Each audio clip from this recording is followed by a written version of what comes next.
नमस्कार, हमारे YouTube channel astrologer में आपका स्वागत है। हर रोज नए राशिफल के साथ आज जानेंगे हम सिंह राशि पर जानेंगे 1 जुलाई से 31 जुलाई 2024 आपके लिए आने वाला महीना कैसा रहेगा।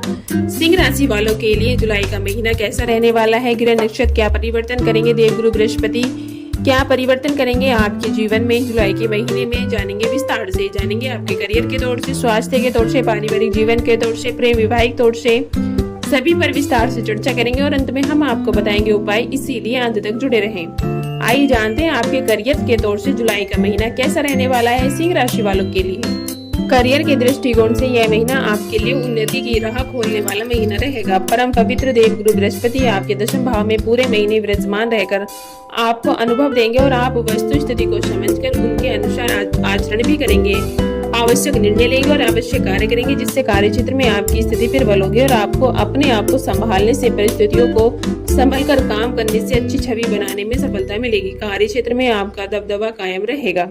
आपकी राशि के स्वामी सूर्य महाराज एक दशा भाव में महीने की शुरुआत में विराजमान रहकर आपको सर्वगुण संपन्न बनाएंगे। कार्य क्षेत्र में आपकी स्थिति को मजबूत बनाएंगे और आपको अपने वरिष्ठ अधिकारियों का पूरा समर्थन मिलेगा। आप उनके कृपा पात्र बनेंगे और उनकी बदौलत आपको अपने कार्य क्षेत्र में जमकर काम करने का भी मौका मिलेगा। पदभार में बढ़ोतरी का तोहफा भी मिल सकता है। यदि आप व्यापार करते हैं तो शतम भाव के स्वामी शनि महाराज शतम भाव में ही वक्री अवस्था में विराजमान है, जो आपको काम के प्रति जुनूनी बनाएंगे। इससे आप अपने काम को लेकर बहुत ज्यादा सोचेंगे समझेंगे, तभी आपका काम व्यापार उन्नति की राह पकड़ेगा। आइए जानते हैं आपकी आर्थिक स्थिति कैसी रहेगी। यदि आपकी आर्थिक स्थिति को देखा जाए तो महीने की शुरुआत इस महीने आपके खर्च और आपकी आमदनी दोनों ही बढ़ेंगे। महीने की शुरुआत में बुध महाराज द्विदशा भाव में बैठकर आपके खर्च बढ़ाने में मुख्य भूमिका निभाएंगे। विशेष तौर पर आप आमदनी का कुछ हिस्सा खर्च करेंगे और आपके व्यवसाय में भी खर्च होंगे, लेकिन सूर्य महाराज और शुक्र महाराज एक दशा भाव में बैठकर आपकी आमदनी को बढ़ाने में महत्वपूर्ण योगदान देंगे। राहु महाराज की उपस्थिति अष्टम भाव में आपके साथ अचानक से धन प्राप्ति और धन लाभ के योग बना सकती है, लेकिन बिना सोचे समझे निवेश करने से अचानक धन हानि की भी संभावना बन सकती है। मंगल महाराज महीने के उत्तरार्ध में दशम भाव में बैठ जाएंगे, जो आपकी आमदनी को बढ़ाने में मदद करेंगे। आइए जानते हैं आपका स्वास्थ्य कैसा रहेगा। महीना स्वास्थ्य के दृष्टिकोण से वैसे तो ठीक ठाक रहने की संभावना है, फिर भी राहु महाराज के पूरे महीने अष्टम भाव में और केतु महाराज के पूरे महीने द्वितीय भाव में बने रहने से भोज्य सामग्री से संबंधित शारीरिक समस्याएं आपको परेशान कर सकती हैं। आपके भोजन में असंतुलन और पौष्टिकता की कमी और बासी और गरिष्ठ भोजन करना आपको स्वास्थ्य समस्याएं दे सकता है, आपके स्वास्थ्य को प्रभावित कर सकता है। इसलिए आपको इन समस्याओं से बचने का प्रयास करना चाहिए और इस महीने आपको अपनी कमर में दर्द का भी एहसास हो सकता है। उसके लिए आवश्यक कदम उठाएं और ताकि कोई बड़ी समस्या आपको परेशान न करे।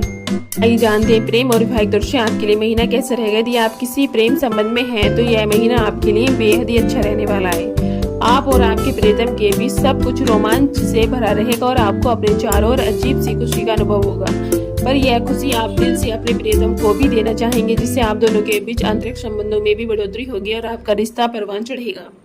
सूर्य महाराज की दृष्टि पंचम भाव पर होने से बीच बीच में हमका टकराव भी होगा, लेकिन वह प्यार ही क्या जिसमें छोटी मोटी कहासुनी न हो, इससे प्यार और बढ़ेगा। हालांकि महीने के उत्तरार्ध में 12 जुलाई से मंगल महाराज दशम भाव में बैठकर अपनी अष्टम दृष्टि से आपके पंचम भाव को देखेंगे, तो वह आपके प्रेम जीवन में कुछ तनाव बढ़ा सकते हैं। बेवजह की चिंताएं और बेवजह की कहासुनी आपको परेशान कर सकती है। इस सब से निकलने के लिए आपको अपने प्रियतम से बातचीत करनी होगी। एक दूसरे को बैठकर समझाकर इस बात का हल निकालें और इससे कोई बड़ी अप्रिय समस्या नहीं हो। यदि आप एक विवाहित हैं तो शतम भाव के स्वामी शनि महाराज वक्री अवस्था में शतम भाव में विराजमान होकर आपको अपने विवाहित जीवन का पालन करने को कहेंगे और आपको अपने विवाहित जीवन को संभल कर चलना होगा। उसमें आ रही समस्याओं को दूर करने की दिशा में आप प्रयास करेंगे।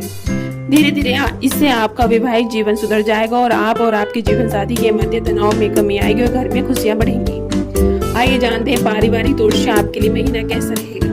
यह महीना पारिवारिक तौर पर मिला जुला रहने की संभावना है। चतुर्थ भाव के स्वामी मंगल महाराज महीने की शुरुआत में नव भाव में विराजमान रहेंगे, जो पारिवारिक संपत्ति को बढ़ाने का संकेत देंगे। आप प्रॉपर्टी खरीदने में सफल हो सकते हैं। यह प्रॉपर्टी आप सभी के लिए बहुत ज्यादा फलदायक रहेगी, आपकी स्थिति को भी बढ़ाएगी। उधर देवगुरु बृहस्पति दशम भाव में बैठकर अपनी पूर्ण पंचम दृष्टि से आपके द्वितीय भाव को, शतम दृष्टि से आपके चतुर्थ भाव को संभल कर रखेंगे।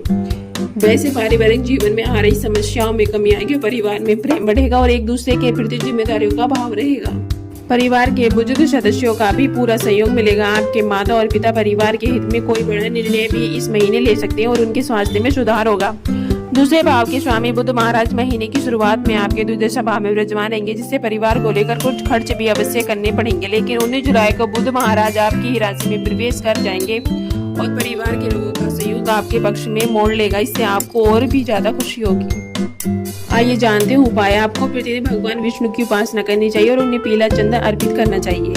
भगवान विष्णु को पीला चंदन अर्पित करने के बाद उसी पीले चंदन से अपने मस्तक पर तिलक करना चाहिए।